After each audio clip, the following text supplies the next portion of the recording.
السلام عليكم، مرحبا بكم على قناة باتيس حنان.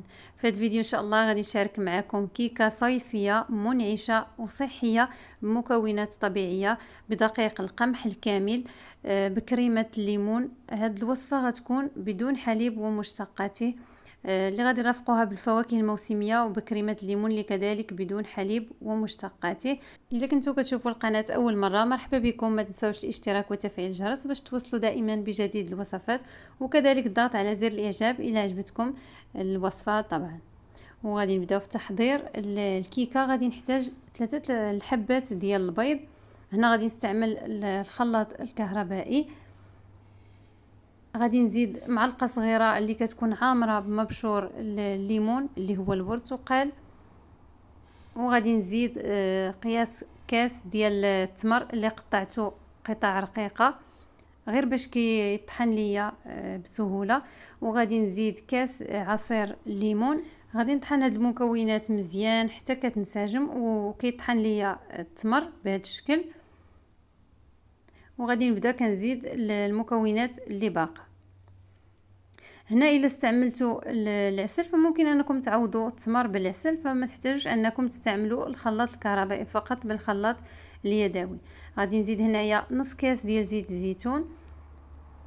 هنا بالنسبه لزيت الزيتون ما كيجيش المذاق ديالها باين، لاننا كنستعملوا منكهات اللي كتكون قويه، وكذلك ما نستعملوش الزيت اللي كيكون المذاق ديالها مجهد بزاف. غادي نستعمل معلقه صغيره اللي كتكون ممسوحه بكربونات الصوديوم. بالنسبه للناس اللي كيسولوني على بيكربونات الصوديوم، فراه كيكون كتكون خاصه بالاكل، يعني في العلبه كيكون مكتوب او لا كتكون مرسوم عليها يعني وصفات غذائيه، يعني كتكون خاصه بالاكل، ماشي اللي كتباع خضره في الفرماسيان. صافي كنخلط هاد المكونات وكنبدا نزيد هنايا الدقيق ديال القمح، دقيق القمح الكامل. هنا فيه غير نخاله رقيقه، كنغربلو، ما كنخليش فيه النخاله اللي غليظه، فقط النخاله اللي رقيقه. وكنبدا كنزيد تدريجيا. وانا كنخلط. هنا زدت كاس اللي هي تقريبا 100 غرام، يعني ما كنعمرش كاس كله، كنخلي تقريبا سنتيمتر الفوق كيكون خاوي. يعني هنا استعملت الكاس الاول خلطته مزيان حتى دخل مع الخليط حتى انسجم مزيان، والكاس الثاني كنبقى كنزيدو تدريجيا حسب الخليط، كنخلط وكنشوف القوام ديال الخليط كيفاش كيكون. فهنايا غادي نزيد الكاس الثاني، زدته هنايا كله وغادي نخلط مزيان حتى غادي ينسجموا لي المكونات كلها، وكيدخل الدقيق مع الخليط مزيان بهذا الشكل. كيف ما كتشوفوا معايا هنا القوام ديال الخليط كيفاش كيكون. هنايا كيكون شويه الخليط راه كيكون شويه ثقيل، ماشي بحال الخليط اللي كيكون بالدقيق الابيض. غادي ناخذ هنايا مول اللي دهنته بالزبده ورشيته بالدقيق، وغادي نخوي فيه هذا الخليط. هذا المول كيكون هذا المول العجيب اللي كيكون عنده كيف ما كتشوفوا معايا الشكل ديالو من الوسط كيكون فارغ. فاش كنقلبوا الكيكه كتجي فارغه من الوسط، فين غادي نديروا الكريمه. هنا تقريبا هذا المول غادي تكون فيه 26 سنتيمتر. الا استعملتوا مول عادي، يعني كيكه اللي عاديه، فغادي تستعملوا غير مول اللي كيكون صغير. صافي هنا كنخوي الخليط وغادي نحاول نقادو مزيان من الوجه. كنضرب المول شويه مع سطح العمل باش تقاد لينا الخليط مزيان. من بعد كنخلي الكيكه كترتاح وكنشعل الفران، كنخليه كيسخن على 170 180 درجه، غير من الاسفل فقط. الا كانت عندكم الا ما كانت عندكم مروحه كطيبوا غير عادي. الا كانت عندكم يعني ضروري تخدموا الفران بالمروحه فكديروا بالمروحه غير من الاسفل حتى كطيب الكيكه، يعني كتبقى لكم 10 دقائق الاخيره كتشعلوا من الفوق ومن التحت باش كتحمر. صافي من بعد ما كتحمر الكيكه ما كتاخذش وقت كبير، لان كتكون شويه رقيقه، فما كتاخذش معكم وقت اللي كبير بزاف. وكنخرجها من الفران كنخليها كتبرد، وكندوز باش غادي نوجد الكريمه ديال الليمون. كنحتاج 2 بيضات، وغادي نسمها بالمبشور ديال البرتقال او مبشور الليمون، معلقه صغيره تقريبا اللي كتكون عامره. غادي نزيد هنايا 2 معالق اللي كيكونوا عامرين مزيان دقيق الروز اللي هي 40 غرام، او نشا ديال الروز، يعني كتستعملوا دقيق الروز او لا نشا اللي كيتباع، يعني نشا الذره. غادي نحلي هنا بالعسل. غادي نستعمل قياس 4 حتى ل5 المعالق ديال العسل، يعني كيبقى حسب الذوق واش كتبغيو الكريمه تجيكم حلوه بزاف، يعني استعملوا 5 المعالق تقريبا. غادي نخلط هاد المكونات مزيان حتى غادي ينسجم ليا الدقيق ديال الروز مع باقي المكونات.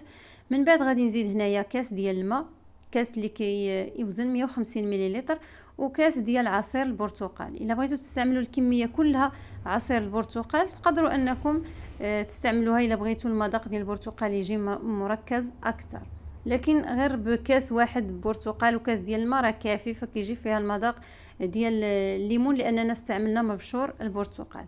كنخلط هاد المكونات وكنحطها فوق من العافيه، وكنبقى كنخلط، يعني ما كنوقفش على التحريك حتى كتقال الكريمه بالشكل اللي شفتوا معايا، يعني كتقال مزيان كيف ما شفتوا.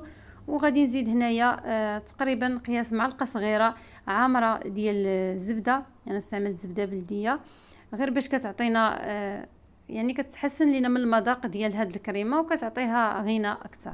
واللي ما بغاش يستعملها ما يستعملهاش، فماشي ضروري. كنبقى كنخلطها مع كريمه الليمون حتى كتذوب وكيتنسجم لينا هاد المكونات. من بعد غادي نخويها في طبسيل اللي كيكون شويه كبير باش غادي نخليها كتبرد. صافي هنا من بعد ما خلطتها مزيان، حاولوا انكم ملي تكونوا حاطين هاد الكريمه فوق من العافيه تبقاو كتخلطوا مزيان، خصوصا ملي تبدا كتقل فكتخلطوا بسرعه باش ما كتجيكمش فيها حبيبات او تكتلات، كتجي الكريمه ملسه. صافي هنا غادي نسرحها مزيان الطبقه اللي تكون رقيقه، وغادي نغطي عليها بلاستيك غذائي وغادي نخليها حتى تبرد تماما. صافي هنا من بعد ما بردت لينا كريمه الليمون مزيان غادي نحاول نعاود نخلطها شويه غير بالخلاط اليدوي بهذا الشكل.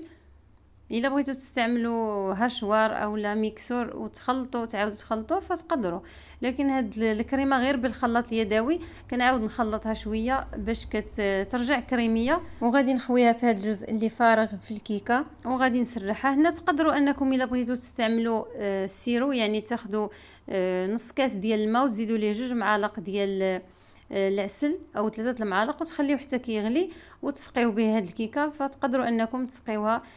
لكن هنايا ما احتاجيت انني نسقيها، فقط استعملت غير الكريمه مباشره على الكيكه.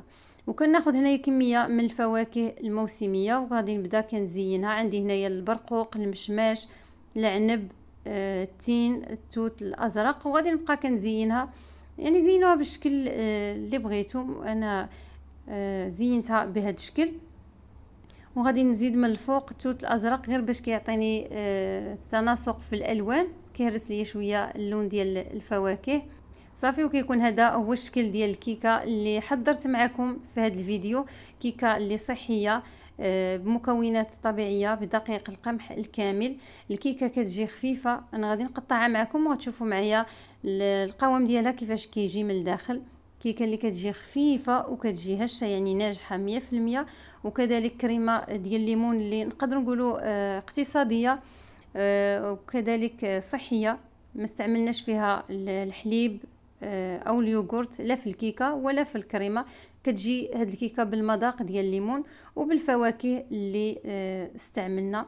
كيف ما كتشوفوا معايا هنا كنحاول نوريكم القوام ديال الكيكه كيفاش كتكون خفيفه وهشه. كيكه منعشه وصيفيه بامتياز. نتمنى ان هذه الوصفه تنال اعجابكم وتجربوها وتخليوا لي ارائكم في التعاليق. بالمناسبه كنبغي نشكر دائما الناس اللي كيحاولوا يشجعوني في التعاليق وكيخليوا لي التجارب ديالهم، فشكرا لكم. وإلا كان عندكم اهتمام بالوصفات الصحيه فغادي تلقاو على القناه مجموعه من الوصفات الصحيه او الكيكات، بالاخص كيكات صحيه يعني مختلفه ومتنوعه، غادي تلقاوهم في قوائم التشغيل على القناه. نتمنى ان وصفه اليوم تكون نالت اعجابكم. شكرا على المتابعه والى فيديو قادم ان شاء الله.